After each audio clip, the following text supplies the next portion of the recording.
திருப்பதி கோவில்ல குடும்பத்துடன் சாமி தரிசனம் செய்த ஸ்ரீகாந்த். பக்தர்கள் என்ன செஞ்சாங்க தெரியுமா?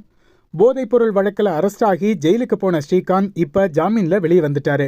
இருந்தாலும் வெளி உலகத்துல தலை காட்டாம முடங்கி போயிருந்தாரு.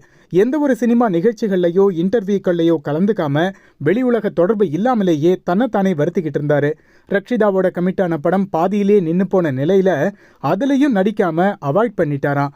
போதைப்பொருள் வழக்கில் கைதானதால கோபமான மனைவி வந்தனா அவரை விட்டு பிரிஞ்சு போயிட்டாங்கன்னு பொய்யான தகவல்கள் எல்லாம் தீயா பரவுச்சு. இப்படிப்பட்ட சூழ்நிலையில மனைவி, மகன் மற்றும் மகளோட திருப்பதியில சாமி தரிசனம் செஞ்சிருக்காரு ஸ்ரீகாந்த். அப்போது எடுக்கப்பட்ட போட்டோ இணையத்துல வைரலாயிருக்கு. மேலும் கோவில்ல சில பக்தர்கள் ஸ்ரீகாந்தோட செல்ஃபி எடுத்திருக்காங்க. தோளுக்கு மேல மகனும் மகளும் நல்லாவே வளர்ந்துட்டாங்களே, மகளை எப்ப ஹீரோயினா அறிமுகப்படுத்துவீங்க அப்படின்னு கேள்வி எழுப்புறாங்க ரசிகர்கள். இதுல விஷயம் என்னன்னா, போதைப்பொருள் பயன்படுத்தினதா ஸ்ரீகாந்த் கிருஷ்ணாவை அரெஸ்ட் பண்ணதெல்லாம் ஓகே தான். ஆனா அதை அவங்களுக்கு சப்ளை செஞ்ச பெரிய முதலைகள் யார் யார்? அவங்கள ஏன் இன்னும் அரெஸ்ட் பண்ணல? அவங்களுக்கு மிகப்பெரிய அரசியல் பின்புலம் இருக்கா? மேலும் போதைப்பொருள் பயன்படுத்தாத சினிமா செலிபிரிட்டி யார் இருக்கா?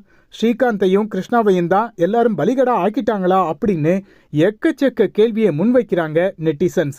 மேலும் ஸ்ரீகாந்த் இனிமே கொஞ்சம் கொஞ்சமா அந்த விவகாரத்திலிருந்து ஓவர் கம் பண்ணி வருவாருன்னு நிச்சயமா நம்பலாம்.